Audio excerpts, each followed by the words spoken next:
दोस्तों, महात्मा बुद्ध जी के समय की बात है। अजातशत्रु नाम का एक राजा था।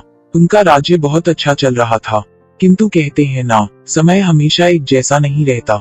ऐसा ही अजातशत्रु के साथ हुआ। राजा कई मुश्किलों से घिर गए और उन मुश्किलों से बाहर नहीं निकल पा रहे थे।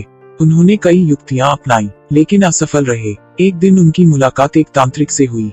राजा ने तांत्रिक को अपनी मुश्किलें बताई। तांत्रिक ने राजा की बातों को ध्यान से सुना, फिर उसने एक उपाय बताया। तांत्रिक ने कहा, आपको पशु बलि देनी पड़ेगी, तभी आपकी मुश्किलों का समाधान होगा। पहले तो राजा काफी सोच विचार में पड़ गया, लेकिन उन्हें जब कोई भी रास्ता ना दिखाई दिया, तो उन्होंने तांत्रिक की बात मान ली।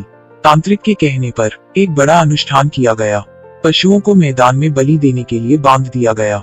संयोगवश उस समय महात्मा बुद्ध राजा के नगर में पहुंचे। वे उसी स्थान से गुजर रहे थे जहां पर राजा ने अनुष्ठान कराया था। महात्मा बुद्ध ने जब देखा कि निर्दोष पशुओं की बलि दी जाने वाली है, तो वे राजा के पास गए और बोले, राजन, आप इन निर्दोष पशुओं को क्यों मारने जा रहे हैं? महात्मा बुद्ध बोले, क्या किसी निर्दोष जीव की बलि देने से किसी का भला भी हो सकता है?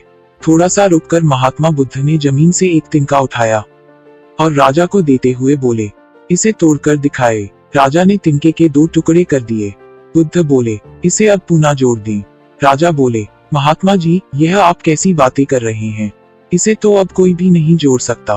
तब बुद्ध राजा को समझाते हुए बोले, राजन, जिस प्रकार इस तिनके के टूट जाने के बाद आप इसे नहीं जोड़ सकते, ठीक उसी प्रकार जब आप इन पशुओं की बलि देंगे, तो यह निर्दोष जीव आपके कारण मृत्यु को प्राप्त होंगे और इन्हें आप दोबारा जिंदा नहीं कर सकते, बल्कि इनके मरने के बाद आपको जीव हत्या का दोष लगेगा और आपकी मुश्किल कम होने के बजाय और भी कहीं अधिक बढ़ जाएंगी, क्योंकि किसी भी निर्दोष जीव को मारकर कोई भी व्यक्ति खुशी नहीं प्राप्त कर सकता।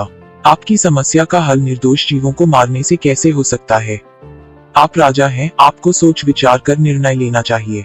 अगर आप सच में अपनी मुश्किलों का हल चाहते हैं तो दिमाग से काम लीजिए। मुश्किलें तो आती जाती रहती हैं, यही जिंदगी का सच है।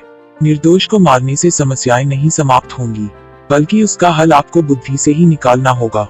बुद्ध की बात सुनकर अजातशत्रु उनके चरणों में गिर पड़े और अपनी भूल की क्षमा मांगने लगे।